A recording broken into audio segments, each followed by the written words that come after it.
Come on in.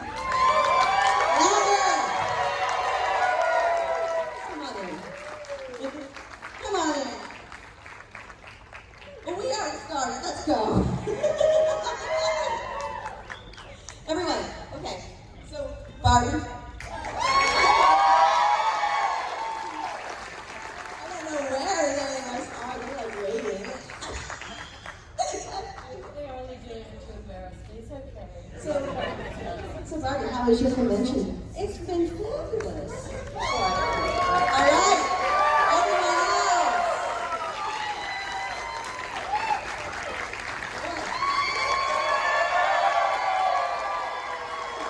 Where do you want my donuts? Just let's go.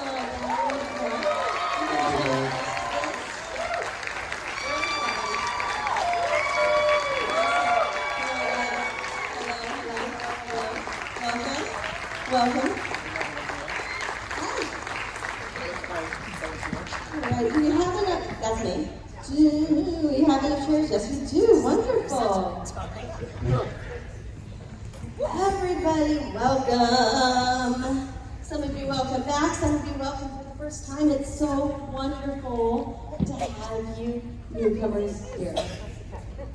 Oh, well, I'm going to see over my hair, so. Me and Claire are the same hairdresser. Yeah. And we also only have 3 mics, so we're going to be playing musical mics, if that's okay. Cool. Oh, that's working. Yes, we're good now. So I would love to open this up for everyone, and I would love to know. It's starting. This is going to be a fun one, I can tell already. It's not the size, it's how you use it, I'm told.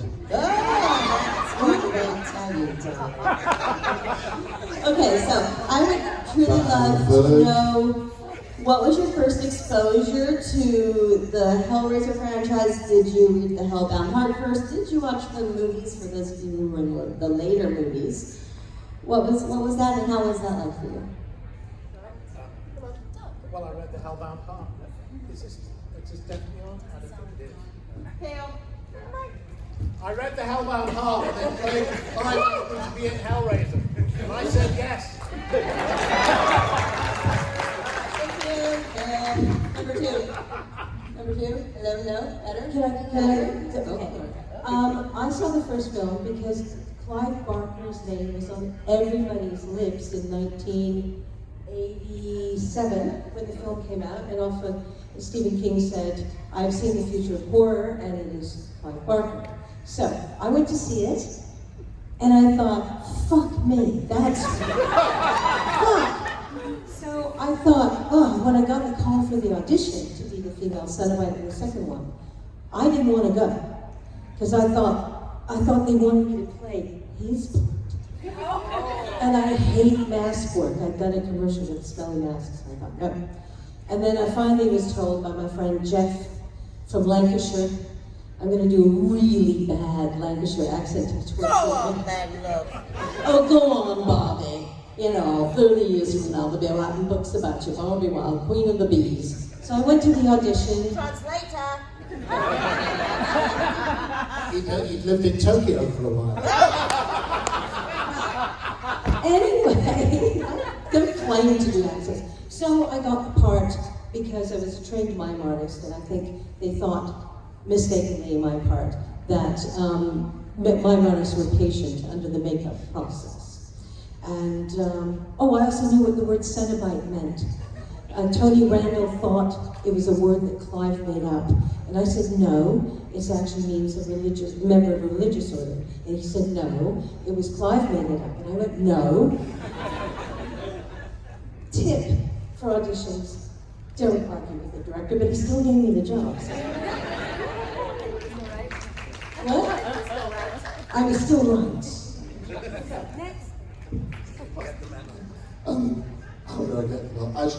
How I got the part of Hellraiser, I was a friend of Clyde's. I met him at a party, probably through Simon, I suspect. Because Simon and I were at drama school together. And Simon will tell you his half of the story, but I met Clive, I did some modelling for him, Has everyone heard of the Books of Blood? Yes. The paintings on the fronts of the Books of Blood, particularly Volume 4, is one of my favourite portraits of me. You know, the one where my head's open and you can see my brains and syringes dropping into it. And are there any children in the room? Yes. Yes, probably. Okay, there are parts of the human anatomy associated with pleasure, and definitely a happy ending on. Tongue. I'm sure there is a tongue on there as well, but yeah, and he just said, and Simon and I say, he said the same question to us, do you want to be in a movie? There is some makeup involved. So yeah, that's how I got to play Jaffa. There you go. Well, for me, I was, nothing took place because I was from abroad. I had an accent, all of these things. And with a friend, we started working with the part. So we worked for weeks and weeks and weeks and weeks. And then when I got in the room, I was Angelique, absolutely. So I had a blast, with the character, and Angelique, I had a real blast doing this character. So that,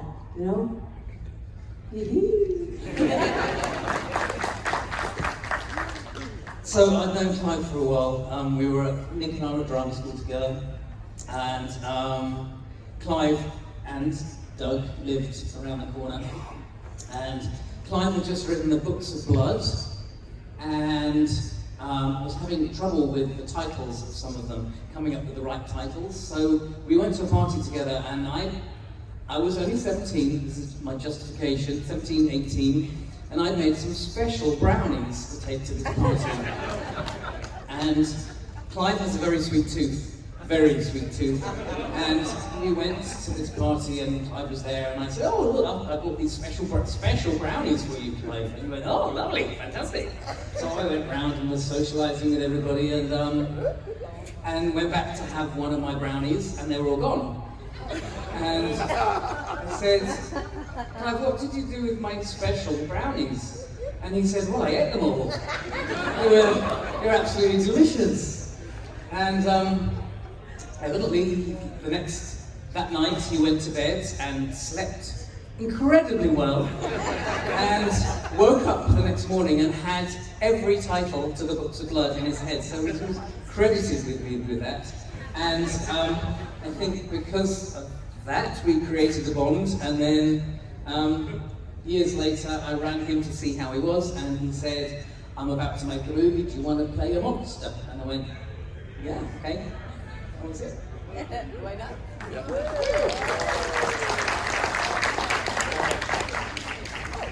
Okay, so what do you make to go? I have two things.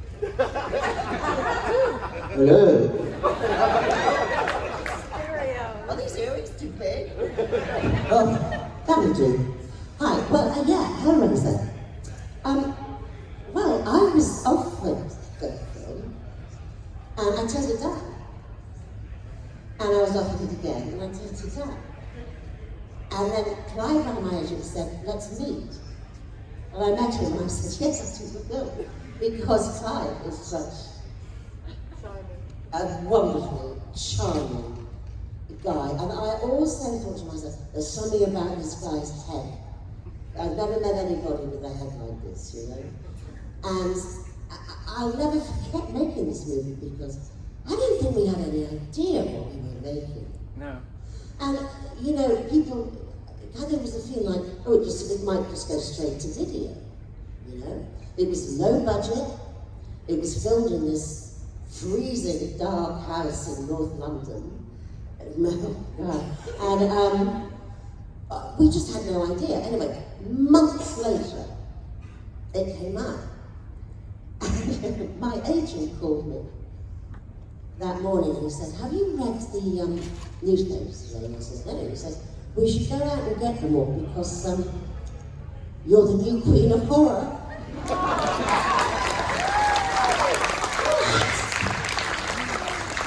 He said, this movie has broken ground. I thought he said broken wind. I said, sorry?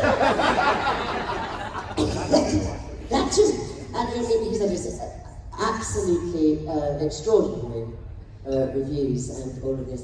But what I remember most about making it was how much we laughed. And I think when you're dealing with quite dark material, you tend to giggle all the time. And we did. And I remember a journalist came, I don't know if any of you were there that day, I think from the Evening Standard, rather a snotty journalist. And there was a part of a corpse lying on the floor, as there always was, covered in fake blood, you know, the kind that you just poured all over yourselves, gallons. And this journalist was saying, so what sort of film is this? You know, and Clive and I looked at each other, and Clive said, would you like some coffee and donuts? And she went, mm. So in comes the coffee, in comes the donuts. And Clive looked at me and he went, so, and he was talking to her, and he leaned down and swiped the donut in the blood and the corpse. So it actually went. I said, would you like a donut?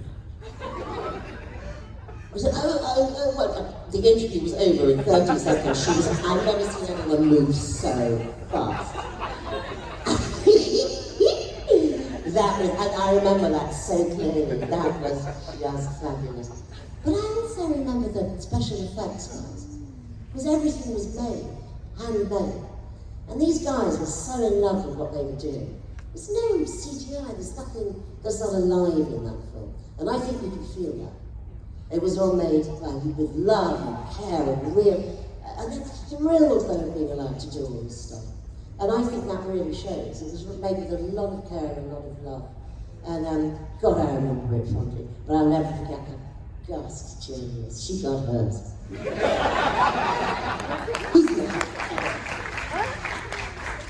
My name is Paula. I don't have an accent, like many of these people do. I'm just a boring American. Christine's also a boring American, so we stick together. I auditioned. I lived in New York City. Hellraiser 3 was my first movie I'd ever done. I read for Tony Hickox, the director, and I think it was like on 42nd Street, somewhere in a tall building. I went home, my agents called and said they want you to play the role of Terry, and would I dye my hair? I'm like, yeah, sure. Because the other girl, Terry Farrell, who was a model and so pretty, we kind of had the same color hair, so they wanted us to look slightly different. I don't know Clive. I'm just an American. So I never had the opportunity to, eat bloody donuts with him. It's sad. It's sad but true. Anyway, thanks for being here. This is my first con, right?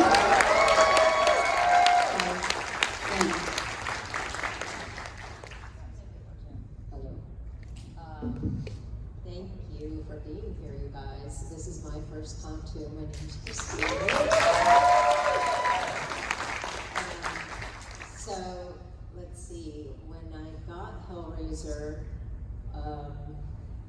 so the real story is my manager at the time represented this actress whose husband was directing this fourth Hellraiser, and so they offered it to me.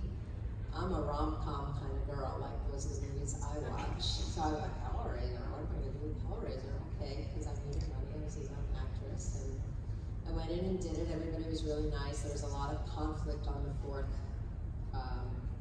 movie. But I did it, and then I just moved on. I didn't really look back. And now to have this come back around, it's been almost 30 years or something like that for me since I did it. 94. Yeah. And to be able to have this in my life is so sweet, you guys. I can't tell you how much it means to me, and I'm sure I can speak for everybody how much it means to us. It's really cool. So thanks for your continued support. I have It's awesome. I have not laid eyes on Christine since we were working on Bloodline. Wow, really? Yeah, and so it's really cool for us to always get to see each other now forevermore. It would be cool. So.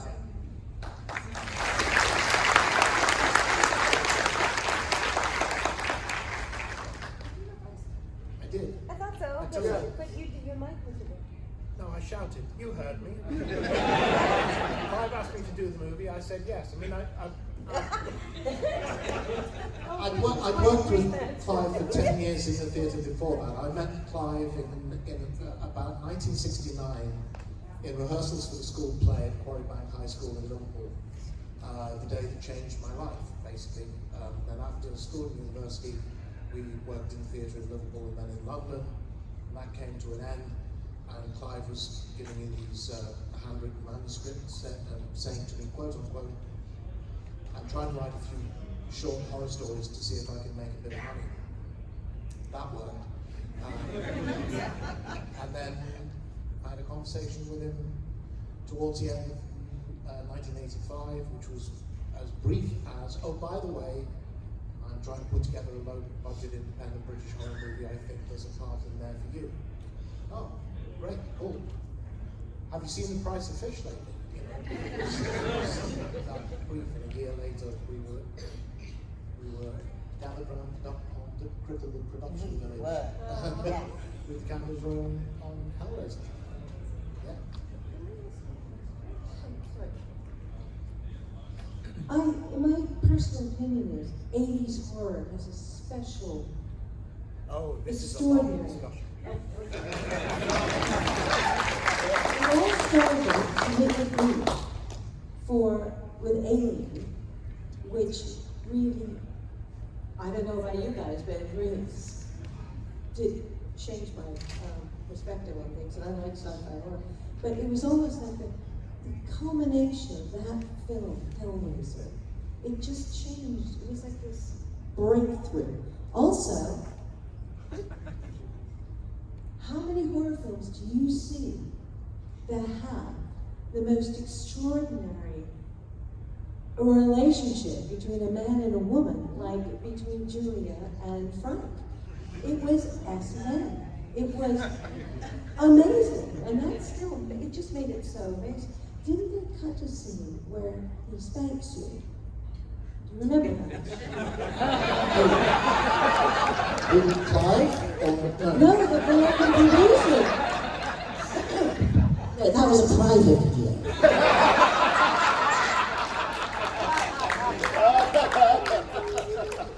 Oh my God.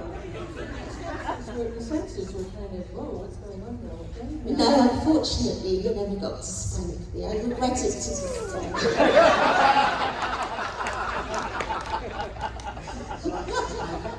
I do remember saying, Clive saying that actually the UK censors were quite kind to it, and there was one tiny cut they wanted, which was one of the businessmen that we were discussing earlier, the phonically challenged businessmen with English accents in this unnamed American city that you kept dishing out of bars and bringing home to beat their brains out to feed to your dead lover. Standard plot device, familiar to rom-coms anyway. There was one moment where you took a swipe with the hammer and the camera cut back to you and you had a half smile on your face. And the censors objected to the idea that you might be enjoying this.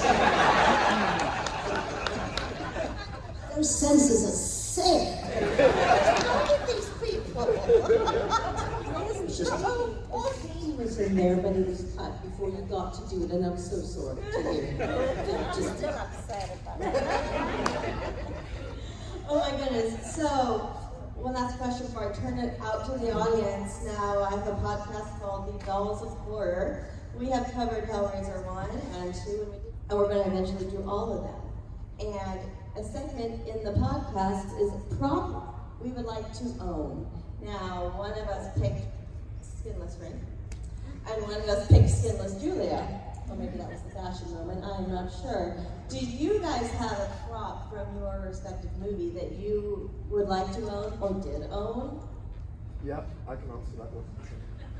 What I always wanted to remember at the time, so Chatterer costume was in two parts, the leather trousers, and then there was the jacket, and this jacket, they'd literally taken a life cast from elbow to knees so that they could make this leather costume as tightly fitting as possible. I was a lot slimmer in those days.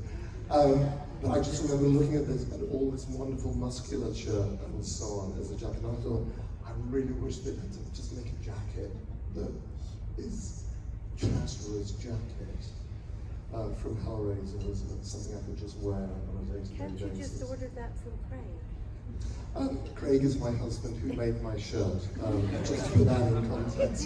He is incredibly talented. I don't think he wants to take up leather work. And I'm not going any further with that conversation. Simon! What was the question? A prop you'd like to own. A prop from Hellraiser. Yeah, you would like to own. Lots. An original puzzle box would be really cool. That's mine. Have you got one? No. Yeah, have you got one? Yes. The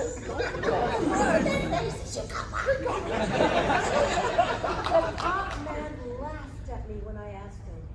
I told him to do that. Oh,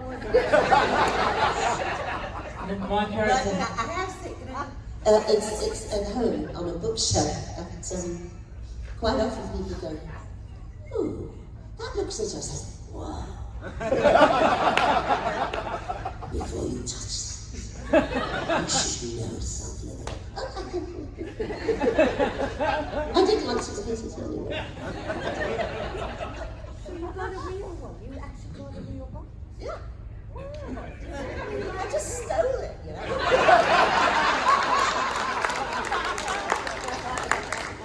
Do you know how much they are selling for a prop store? That's not for sale. But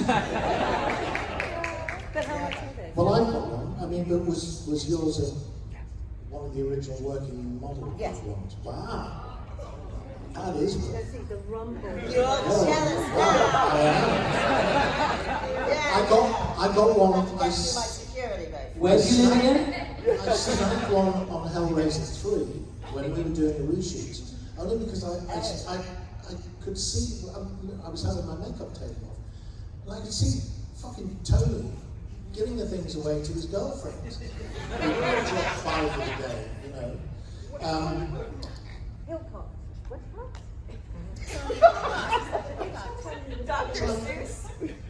Try Hillcocks. Yeah.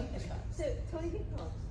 I actually knew him a bit in the 80s. So Right. he was giving the boxes away. Basically, so I said to We won't have a scandal. I said to Chris Martin, the first AD, excuse me? He said, yeah. I said, don't tell me the boxes. Okay. He said, don't you have one? I said, no. He said, 5 minutes later he came back. And it's only a hero box. So it's a block of wood with metal faces on it and lacquered over it. But, you know, matters to me. I'd have Pinhead's original costume. And I have my nameplate from Pinewood Studios with my name on it. Oh, yeah. Handwritten in beautiful lettering, which I took with me when we went. Should pause to say, by the way, the late Tony Hillcock, who died only a couple of months ago. Yeah, really, really sad loss to the horror family. Son of Douglas Hillcock, of course, who directed Theatre of Blood, among many other things. Oh, wow. Yes. One of my favorite Vincent. I do have a mattress at home. We've all got one. You are not unique. Does it have Oliver chains? Does it have the Has he cheese? got Does it have chains the and blood? blood? So Does Claire emerge from the depths? So I did have a mattress that looked like the mattress with all the blood on it, and that came from, I was about to do some extra work on a film called Quadrophenia, and Oh no. Yeah, it's that Oh story. no. Is it that story? It's that story. Okay. Cover the ears of children. Yeah, okay. And yes, so I was staying, my agent said you can come up with your partner and stay in my flat before going to film your scenes on Quadrophenia. And oh, fine, cool. And again, I was very young, I think I was only 16, 17 then. And as a 16, 17-year-old, we were doing the business like you do, because you can't really stop yourself. And it was very, very satisfying, far more than normal. You know what I mean? And in the morning, I felt a bit sticky, shall we say. And when I looked down, I had split my urethra and knew nothing about it. Because in the moment, in the ecstasy, my urethra. No, it's not urethra. No, not urethra? It's the little piece of skin just below. Anyway. Oh my God! I had been spurting blood onto this mattress for several hours during the night, it seems. And so I did have a mattress that looked a little bit like your mattress.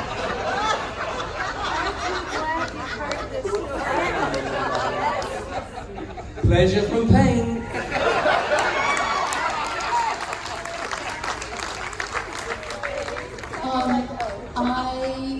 I don't have a Hellraiser box, but I did, for whatever reason, take my wardrobe.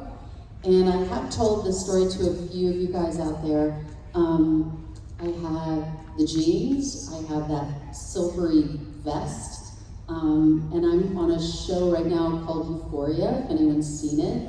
And they decided, Sam Levinson, the director, I think the reason I got the part in Euphoria was because of Hellraiser 3, and I don't know exactly why, but they were doing a young Marsha, I'll make this story short, and I knew Sam liked Hellraiser 3, and so I went to the wardrobe department and I said, you know, I know they're casting a young me, and I know Sam likes Hellraiser. I have some clothes from Hellraiser 3, would you guys be interested? And so they took the jeans that I wore, and they recreated this little tank toppy thing, because I didn't have that, and they remade it. And so young Marsha on Euphoria is wearing Paula Marshall Terry clothes from Hellraiser, and nobody knows it, like only you guys do, and the wardrobe person and Sam Levinson. So there's this little homage to Hellraiser 3 in the second season of Euphoria with young Marsha. So I'm glad I stole the clothes. I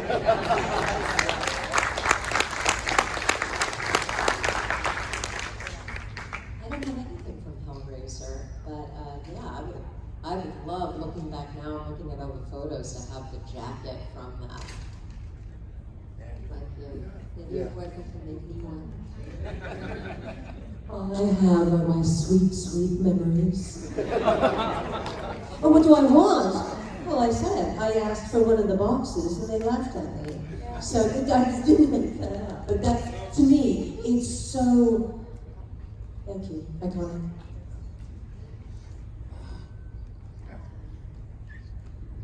Well, You're good. I wish I had Angelique's dress, of course. Yes. Yeah, it was a really great design by Tony.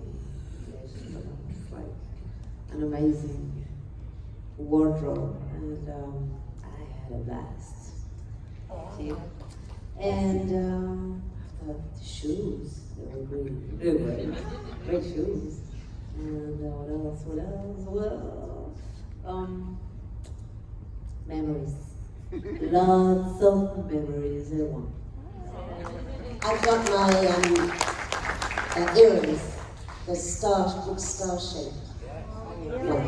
Yeah, I just stole them, you know.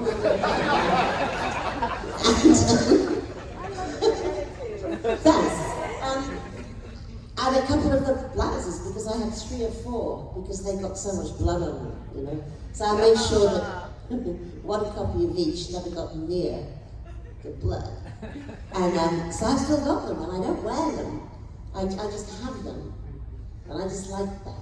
And those earrings are in a special box because they really. Those earrings themselves are iconic. Yeah, those earrings to me sum up the whole thing of Julia. I don't know why, but they just do. And I just love looking at them, and that brings back so many memories. But you know, when I think about it, there are so many memories. And I just replay them in my head sometimes, and I just think, my God, it was only a 6-week shoot, I think. Hellraiser. But it seemed, I don't know, looking back, it seemed longer.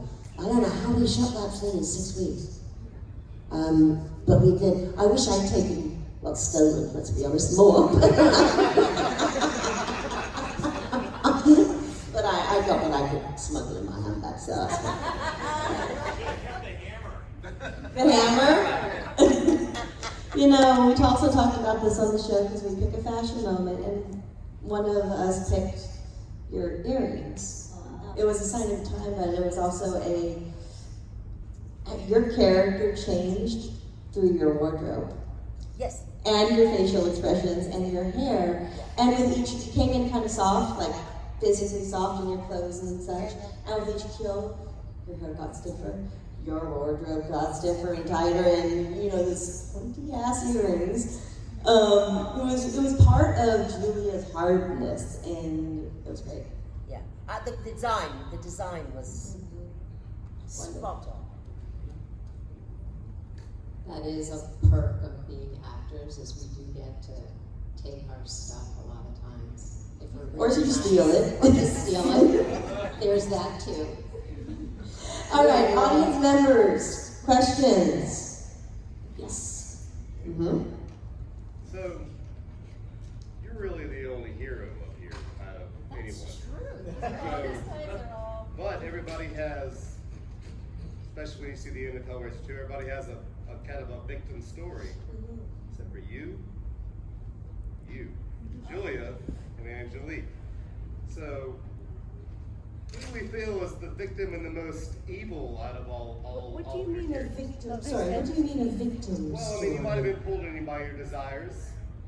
That's being a victim? You would agree.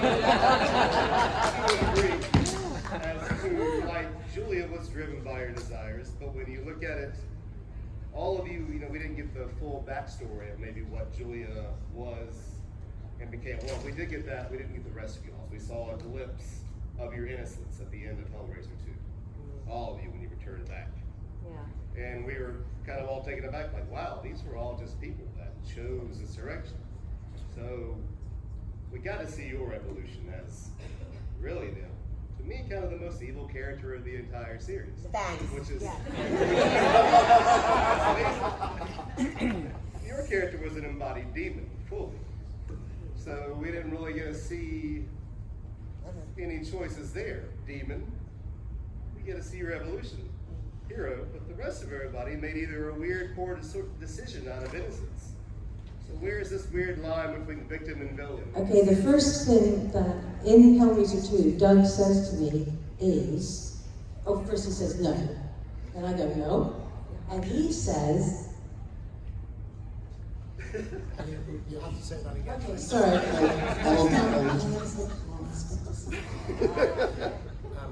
Yes.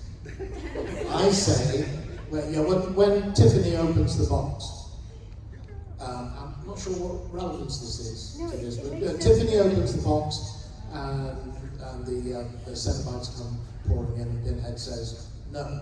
And Challard and Julia are watching everything through the broken two-way mirror thing at the side. And Pinhead says, no, it is not hands that call us. It is desire. So it's not the simple mechanical process of managing to open the lament configuration. You have to do it with the right, wrong motivation for the Cenobites to happen to you. You also say something great to Paul's character is Terry. In part 3, you say there is no good and there is no evil. So you all present a very gray area in this moral conflict we all Yes. Well, Pinhead is mind fucking with everybody while he was in the middle. If you have a quality, let it define you, and all of that. I mean, you did see the process with Elliot Spencer's journey into Pinhead. You see Pinhead reverting back to childhood, back to human form. But you see the moment of Elliot Spencer opening the box. Now, if we hadn't had the budget slashed because of the whatever fucking financial crisis the Tories had landed us in at that particular moment, which wiped a third off the budget as it was being transferred from Los Angeles to London, there would have been 2 prior scenes at the beginning of Hellbound. So you would have seen Elliot in an Indian street bazaar, looking for the place, finding it, going in, and then you would have had the classic Hellraiser transaction scene. You know, what's your pleasure, what's it worth to you? That transaction. Then he gets the box, and then we go back to the concert hall. Those 2 scenes would have required 2 separate sets, building for what were basically establishing shots and scenes, so they went and you come straight into the concert hall. So he's not an innocent victim at all. He's made the decision. I could talk a great deal more, but we don't have time to talk about the journey in my own head for Elliot from the trenches on the front line in the First World War, which is where we see him in Hellraiser 3, to what, maybe 3 or 4, 5 years later, where he's chosen to stay in the British Army, and he's now fighting in the early 1920s to put down the Indian Mutiny, which is the point at which he gets transformed into Pinhead. And I actually asked you that The question sweet last suffering year. is his line too, so it's a voluntary transition for him. What the question last year I actually asked is when do you think Elliot Spencer lost that innocence and fully became Pinhead? And you went back into the war and a very descriptive element of that, and it was a beautiful thing to witness your discussion of all of that. And I know we don't have time for that, but there was. I'll say very quickly that when we were approaching Hellraiser 3, and Pete Atkins had very deliberately and very brilliantly written both the First World War and the Vietnam War into the story as being very precisely Britain and America's Hells on Earth, as per the title. And I was kind of throwing all these ideas around in my head, and then I watched a documentary on the BBC which was talking to survivors of the Battle of the Somme, and there still were some in the 90s still around at this point. And one of them said, and I talked about how for the British Army in the First World War, the battalions were very, very local, very, very local, down to villages. So everybody knew each other, and they were brothers and cousins and so forth. And roll call the next day was name, name, name, silence, silence, silence, present. Silence, silence, present, present, silence, silence, silence, silence. And all the silences represented people who had been killed on the first day of the Battle of the Somme. And this man said, I shouldn't be here. I should have died. I belong under the soil of northern France with my comrades. I shouldn't be alive. And I thought, thank you. That's it. Yeah. That's the worm in Elliot's head that led to that. I just wanted to just come back to what you're saying. I certainly don't regard my character as a victim. She made the conscious decision. She wanted to be a member of the Order of the Gash, and she went through the process. So I don't feel the female Cenobite was a victim. She died again. I'm almost a bit confused about how you're dead and then you're dead again. But Yeah, that's my own personal opinion about the character. I don't know how you guys feel as Cenobites. I wrote a short story called Prayers of Desire, about literally just, so how does someone who appears to be a child end up in hell and grow up in hell? I think that's what I find absolutely fascinating, is like this idea that there is a young person who, the chatterer is obviously an adult, and as because when I was writing it, I was basing it on the first two films. This whole idea, as I say, it's called Prayers of Desire. And the original subtitle to the first film, in fact we have them on little badges, is that there are no limits. So I think it's, I think it's, we're going to say the same things. I'm conscious there are other people who have questions that they wanted to ask as well. We need a lot of time on you. And we only have time for one more. I know, I'm going into the back, because I never go to the back. Yeah. My question, I guess, is for everybody. Hellraiser is known for having some amazing creature designs. Apart from the creatures that you played, what's some of your favorite designs from the franchise? By the way, my favorite is Chatterer, by the way. Oh, thank you. We'll start with Simon and go down the line. I suppose my favourite design creature from the franchise has to be Pinhead, to be honest. Yeah. Of course. I have to say that, otherwise I won't be at the next convention. The check's in the post. Thank you very much. I remember when we were on the very first film, and for the very first day's shooting, when we were all seeing our makeups for the first time, and Doug's was by far away the most extraordinary image at a time when nobody had ever seen anything like that, when piercings really weren't really happening at all, apart from maybe in African villages. It was An odd safety pin here and there. Yes. Punk days. yes, well, guilty. Yeah, that would be mine. It has to be Pinhead, I think. Well, I totally agree. Also, I think I was very, very scared to work with him.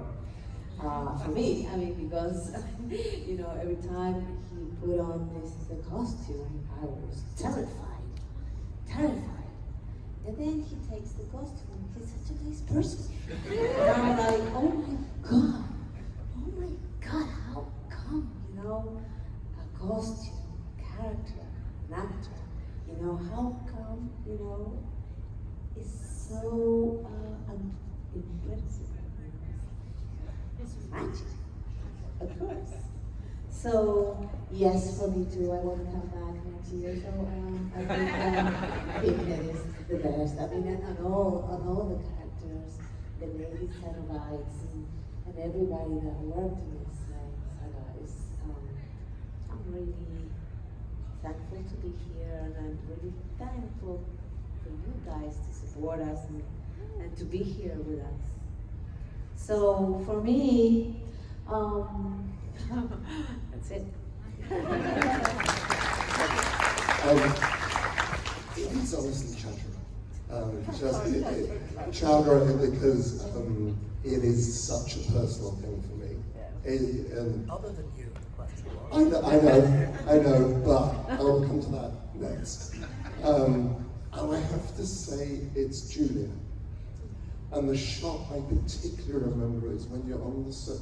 It's after you've done the murders, you and your husband are watching the boxing on the TV. And you're just there, and it's the transformation we referred to earlier on, and it's part of the genius of that performance. It's that transformation, and just by doing nothing, possibly smoking, that is the image that really just haunts me, and it's like, I think, Hellraiser, it's Julia. I actually thought you I'll meant... pay you later. I thought you meant the design. What's the question? Design. Because the Design design... element or particularly a character? Julia's skinless design was pretty great. Oh, yeah. Well, to me, I think the winner has to be Julia's shoulder pads. That's a check. shoulder pads. Obviously, you know, when I first saw the first film, it was the pinhead that was absolutely wonderful. But also, although I haven't seen all of it, I thought your design was superb. Absolutely. But of course, hold on, you forgot something, an inanimate object, element configuration. That's the problem. But the design element, I think, is the pinhead thing. It was iconic. Yeah, yeah. Well, you've stolen my thunder slightly. I would return the compliment because I always have a bit of a thing for the top of Veronique's head. I have to say. Rather lovely in the way you've been flayed.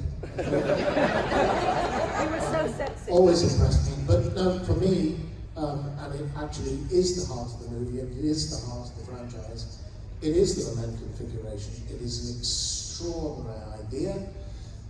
I mean, it encompasses a lot of other ideas, and this is very common with the way that Clive's imagination works. So I've even today heard somebody talking in conversation with somebody else in front of my table, just referring to it as the Pandora's box, which it is, and it's the genie of the lamp, and it's all of these things.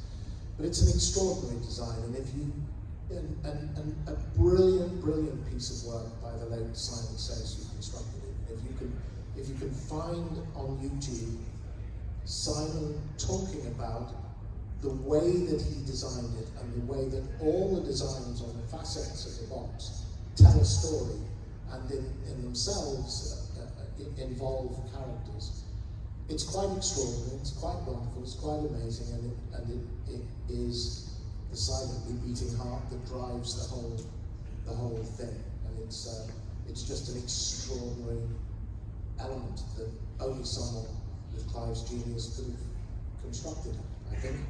I just want to pop in for a second, because as much as I love the characters, hello darlings, is that to me, and I've always felt that Julia was the diva of the first two films.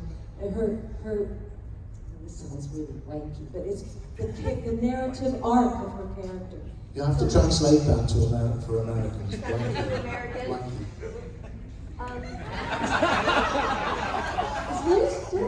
Masturbatory. From mousy housewife to a woman who's willing to hit men on the back of the head so her lover can get his skin back. You have to admire her dedication. Yeah, but that's all about Julia's box, right?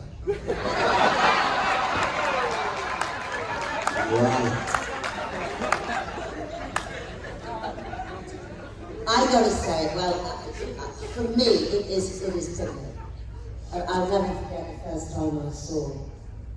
I was absolutely speechless. I thought it was the most remarkable image. Just remarkable. And it seemed to sum up something I can't even name, but something I sort of recognised. Oh, wow. I remember feeling frightened, emotional, and I thought how beautiful it was. You know, for me, the word iconic is overused nowadays, but that is iconic. I'm sorry, no one had ever done anything remotely like it, and nobody will ever have that impact for me again. There you go, you see. And yeah, for me, it's got to be that. What was the line? Angels to some. Angel to some, demons to others. to So others. it was an angelitina, a demonic. Absolutely right. And I still remember the first time I saw you in it. Like I say, it was very emotional. Very emotional. It said something, like I say, I still can't put into words. But I'll never forget that moment. Do you know what it was that made you think that it was familiar somehow, that you recognized it? Well, it was almost like something I'd seen in a dream. These images work on the unconscious so much. It was troubling as well. But the beauty of it was troubling, you know? And I think it's interesting because Simon mentioned tribal art. I remember when I was going to Shepperton Studios for my live cast, and Jeff Portas, who deserves a lot of credit for having constructed and applied Pinhead's makeup in the first two movies, having worked on the design of them with Clive.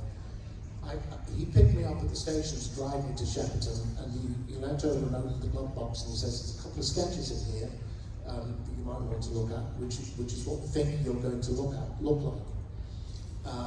And one was Pinhead as we know him from the movies. The other one was a much looser, more tribal thing. So he had the ear bits and the long nose, and the design was not precise, and there were bits of extra stuff here and there.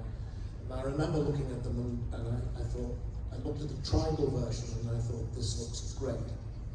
I looked at the other one and I thought, but that's the one that Clive will go with. Because it's what is described in the Hellbound Heart, but because it is a neat, ordered, carefully arranged, rationally considered, geometrically precise piece of self-mutilation. and those contradictions, and everything that you said, when I sat and looked at it in the mirror for the first time, what the hell am I looking at? And started trying to raise an eyebrow and smile and frown and say, "I'll tear your soul apart." All the impressions I was coming back, there was a sense of beauty, a sense of melancholy from him. I felt very strongly. Very. That I couldn't really make sense Isolation. of at all. And what I've always said about it is that it's a received image of pain. Because it's easy in a way to look at the image and not be aware of the agony that is involved in having a lot of nails banged into your head. And the threat is almost, look what I did to myself. Now think what I could do to you. Go. Ladies, did you want to contribute to that answer? I was gonna say, instead of answering Pinhead again, I want to give you guys one more chance to ask one more question instead of me rambling on about how great Pinhead is. Specifically for these two. Oh, it doesn't have to be. I'm just I want to give to you. I want you guys to ask another question. Anything? Yes, this is for Mr. Bradley. As somebody who has studied American serial killers and worked with a couple of murderers in jail, I try to put myself in their mindset to figure out what made these people, do whatever. How did you prepare yourself for this melancholy but yet dark role?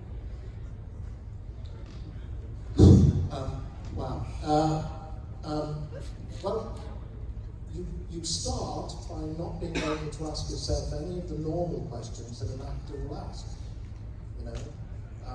What do I like to wear? What earrings do I like? What do I eat for breakfast? What car do I drive? Do I like sports? And if I do, am I scared of boxing? Or do I love football? Or do I follow cricket or basketball? Or none of that applies. None of that applies. And as far as I knew, there was nowhere I could go to watch Cenobites as well. So I had two things. I had Clive Barker, and I spent quite a lot of time just, picking at him as we were approaching it. He gave me insights that aren't necessarily precisely helpful as an actor, but they're imaginative insights that you won't get anywhere else. He said to me, you should consider him a cross between a monk and a butcher, and you should consider him as a surgeon in a hospital. But this is a hospital that has no wards, it only has operating theatres, and you are also the head administrator. You are, as well as being the person who wields the knife, you are responsible for keeping everything running on time. You have that, you have the screenplay, you read the screenplay, you read the screenplay. There was a lot in the elements that were working around Pinhead that were familiar to me from theatre work with Clive was one particular character way back in the early 1970s, and I thought he was called the Dutchman. He was a kind of witchfinder character, and little light bulbs were going off in my head there. And I was aware that Clive, because I was being very familiar with Clive's writing over a very long time, you know, his style is naturally highly poetic. And I was very conscious coming to the screenplay that he was writing down, I don't mean that in a pejorative sense, but that he was kind of writing in movies, in just everyday language for the characters. And I felt instinctively that when he got to Pinhead, he let the handbrake off. It was like he was saying, "Right, now I can let fly." Because Pinhead's language is so distinctly different from the language of most of the other characters in the movie. But then for me, it was that moment of sitting in front of the mirror. I had 20 minutes in the makeup room on my own, just staring at this thing in the mirror. And I unapologetically, I found probably 95% of what I thought I was doing, or hoped I thought I was doing. What then helped was walking on set, and everybody had the same reaction. Everybody took a step backwards. Yeah. And then everybody went, "Oh my God." And everybody took a step forward. And a step forward. "Oh my God." Yeah. "Oh my God. Can I? So mix these all up in a bowl, and then you stand on your mark and someone says action, and you open your mouth and you hope it works. Oh, it did. Okay, so you guys said earlier this was your first convention. I didn't know that. I want to welcome you, and I hope that we can get you back. Welcome to this world. Welcome. I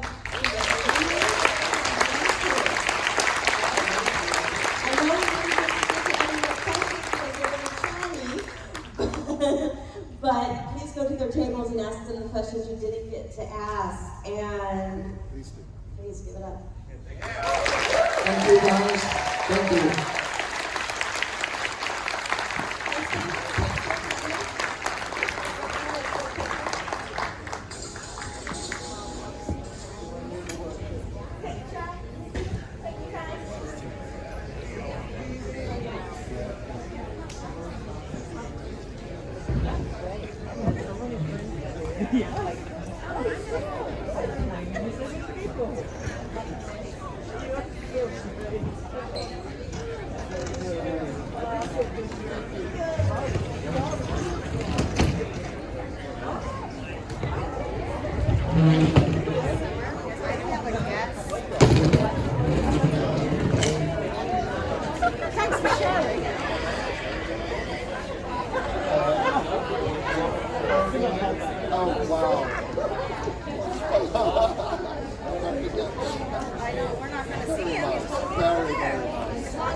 That way.